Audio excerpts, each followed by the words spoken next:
আজকে ওয়েদারটা সর্বোচ্চ খারাপ, মেঘলা দিন। এখন ঘরের ভিতরে জানলার পাশে আমি সোলার প্যানেলটা রাখলাম। এখন কত ভোল্ট দেখায় সেটাই আপনাদেরকে দেখাবো, যে একটি সোলার প্যানেল যদি ওয়েদার খারাপ থাকে তবুও কত ভোল্ট দেখায় আমি আজকে আপনাদেরকে সেটাই দেখাবো। এখানে আমি 50 ভোল্টে সেট করছি, 0 ভোল্ট দেখাইতেছে। আচ্ছা, এখন আমরা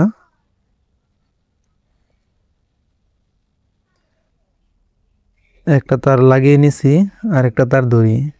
দেখেন এখানে কিন্তু 10 ভোল্ট দেখাইতেছে, উপরে 2, মাঝখানে 10, নিচে 50। এটি মাঝখানের হিসাব, কিন্তু এখানে 50 সেট করছি। দেখেন এখানে 10 ভোল্টের উপরে দেখাইতেছে, ধরেন 11 ভোল্ট। তাহলে এমন ওয়েদারে কোনো সূর্যের কোনো হিট নেই, সূর্যের কোনো তেমন আলো নেই, তারপরেও আমাদের এখানে দেখাইতেছে কি 11 ভোল্ট। এখন প্রশ্ন হতে পারে যে এই ভোল্টেজে মানে চার্জ হবে কি না ব্যাটারি, সেটা আজকে দেখাবো আপনাদেরকে। সেই জন্য একটি লোড দেওয়ার জন্য একটি 12 ভোল্টের ফ্যান নিলাম। এই যে দেখুন, ফ্যানের লোড দেওয়ার সাথে সাথে কি হচ্ছে, ফ্যানটাও ঘুরতেছে না, এদিকে মাল্টিমিটার হালকা লড়তেছে, তার মানে লোড একদম কমে গেছে। যদি আমরা 10 ভোল্টে দেই, 10 ভোল্টে লাগাই, তাহলে দেখি একটু মিটার শো করতেছে।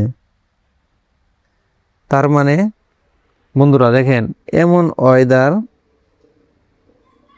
এতটুকু মিনি সোলার প্যানেল 12 ভোল্ট দেখাবে, ঠিক আছে, কিন্তু ব্যাটারি চার্জ হবে না।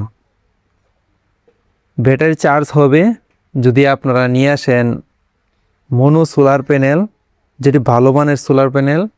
সেগুলো আপনার কি হবে, যে দেখা যায় শীতকালে সূর্যের দেখা খুবই কম, ওয়েদার খুবই খারাপ থাকে, তখন আপনারা এমন আবহাওয়া যদি থাকে তবু ব্যাটারির চার্জ অল্প হলে হবে। তো আমরা এটাই দেখানোর ছিল যে আমাদের 12 ভোল্ট দেখায়, ঠিক আছে, কিন্তু ব্যাটারি কিন্তু চার্জ হবে না। এই যে দেখেন, যদি লোড ছাড়া দেই, দেখেন কত ভোল্ট দেখাইতেছে। 50 সেট করলাম, এই দেখেন এখানে কিন্তু টোটাল 11 ভোল্ট দেখাইতেছে। তো এটা দেখানো ছিল। ধন্যবাদ, সবাই ভালো থাকবেন। আল্লাহ হাফেজ।